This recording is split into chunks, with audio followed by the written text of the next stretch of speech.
के चहेता चाचा शिवपाल जैसन मिली है ना नेता।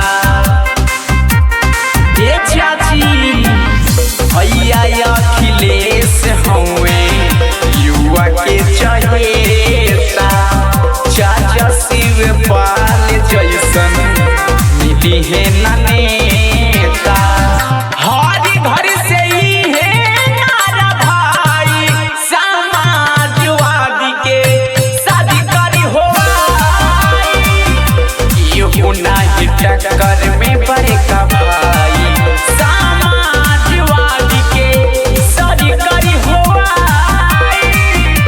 ईडीए की लहरी बाटे भाई समाजवादी के शादी करी हो।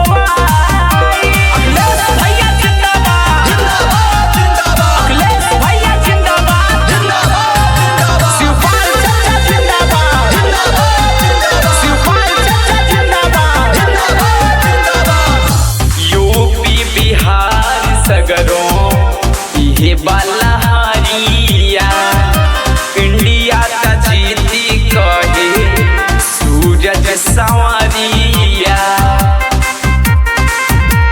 भैया हो यूपी बिहार सगरों ये बाला हरिया इंडिया का जीती कहे सारा भोजपुरिया। खुशी हाली गाँव गाँव छाई समाजवादी शादी करी हो यो नहीं टक्कर में बड़का भाई समाजवादी के शादी करी हो ईडीए की लहर